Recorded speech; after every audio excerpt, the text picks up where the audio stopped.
Hi guys, Robbo46 here. Now MotoGP have just had another 2-day test. This one was at Jerez, and I will be going through the combined times today and telling you the order of which they finished. Now it did rain for the second half of day 2, but a lot of riders still managed to go quicker in the morning than what they did on Monday. Obviously teams and riders trying new things, ready for the 2020 season, trying to get their bikes and packages all together to give them the edge in 2020. Marc Marquez, he had quite a nasty crash on Monday. He's actually been sent to the hospital on Tuesday after they finished testing, just to assess his shoulder, because he did injure his shoulder. But he did go out on day 2 and he was actually quickest on day 2, but he wasn't quickest overall. I've just seen that Marquez will be going for surgery on his right shoulder. He's got a similar problem to what he had in his left shoulder last year, so it might take a little while to recover, but he should be fine, ready for round 1. Obviously, with the whole shenanigans going on with Karel Abraham being sacked last Friday, he was obviously not there, although he had to go to Jerez to collect his leathers.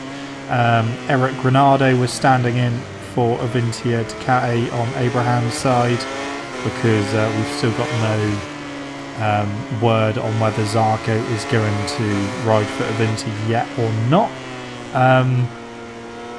Yeah, you kind of think that he would have said by now if he was going to, so that he could test the bike as much as possible, because he's already missed, what, 4 testing sessions now, and that's a lot of time. So if he is going to decide, he's going to have a little bit of a mountain to climb because of lack of testing. But yeah, combined practice times, so it was Maverick Vinales who was quickest overall.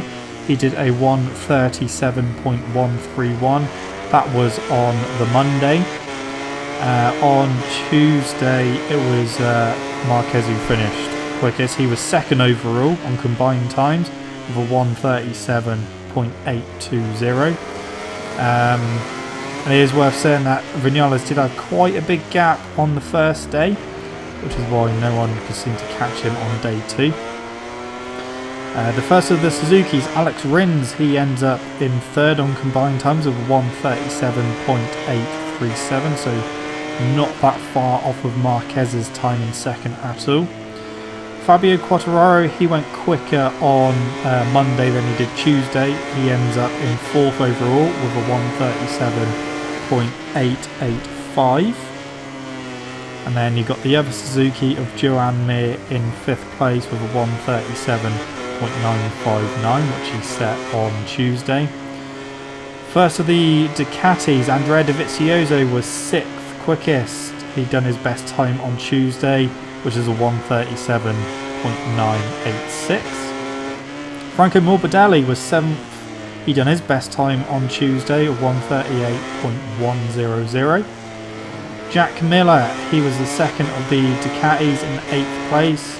Again, he done his fastest time on Tuesday with a 1:38.113. And then rounding out the top 9 was Paul Espargaro on the Red Bull KTM. Again, he done his fastest time on Tuesday with a 1:38.211. That is your top 9. On to number 10, which was Cal Crutchlow. He was 10th quickest. He went quicker on the Monday for 1:38.253. Valentino Rossi was 11th. He went quicker on Tuesday for 1:38.352. Danilo Petrucci was 12th. He went quickest on Monday with a 1:38.358. Andrea Iannone, first of the Aprilias, he was 13th place. He went quickest on Tuesday with 1:38.442. Alicia Spargo, Iannone's teammate, was 14th. He went quickest on Monday with a 1:38.500. Tito Rabat for Avintia Ducati, he went quickest on Tuesday with a 1:38.813.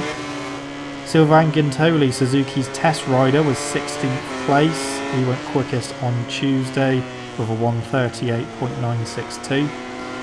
Alex Marquez, not only Marc Marquez's brother, but his teammate for 2020, he was 17th. He went quickest on Tuesday with a 1:39.224. His time on Monday was a 1:39.413, so he is getting quicker, but he only knocked 0.2 of a second off of his time on Monday, but he's definitely going in the right direction. So that was 17th, on to 18th place. Bradley Smith, Aprilia's test rider. He went quickest on Monday, 1:39.588.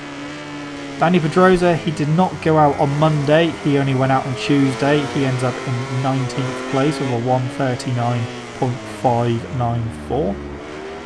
Michele Pirro, Ducati's test rider, was 20th. He went quickest on Monday with a 1:39.652. Ika Lecuona for Tech 3 KTM.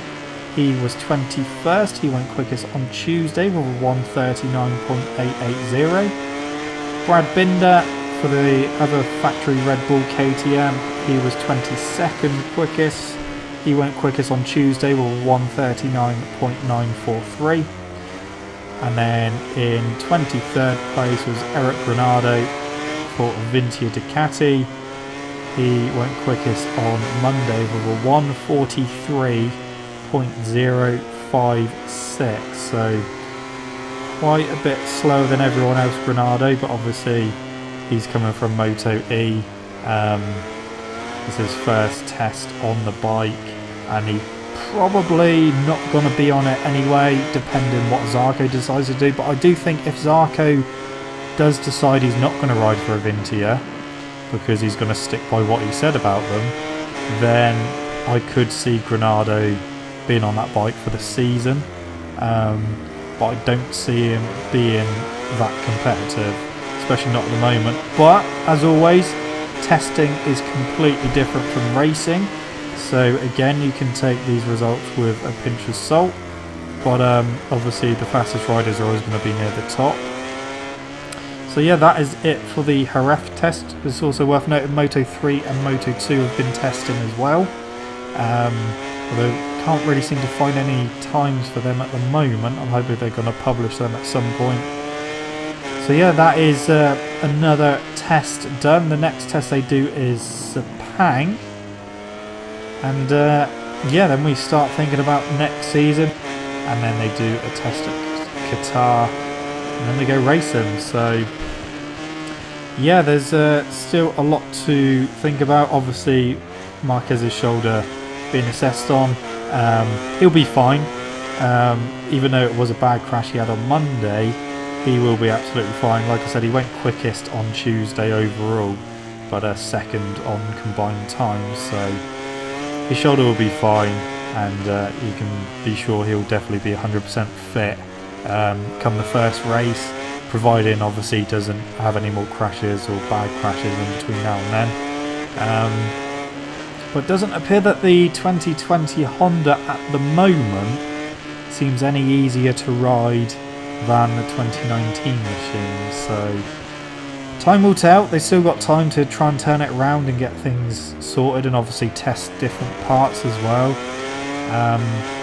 But yeah, that is it from me, guys, so thank you so much for watching. Don't forget to leave this video a like if you enjoyed it, subscribe to my channel for more content, and I shall see you guys in the next video. See you!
Before going to the podium awards ceremony, let's take a look at the final MotoGP race results.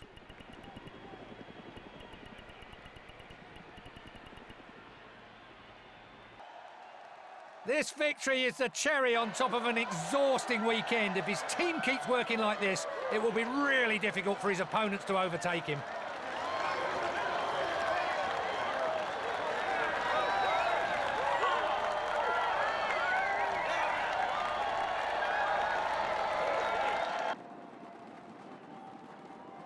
Here we are for the podium ceremony. It's a weekend where everyone gave their all, but today these riders have shown that they had a little bit extra in the locker. The crowd is going wild, and finally they can enjoy this deserved moment of glory.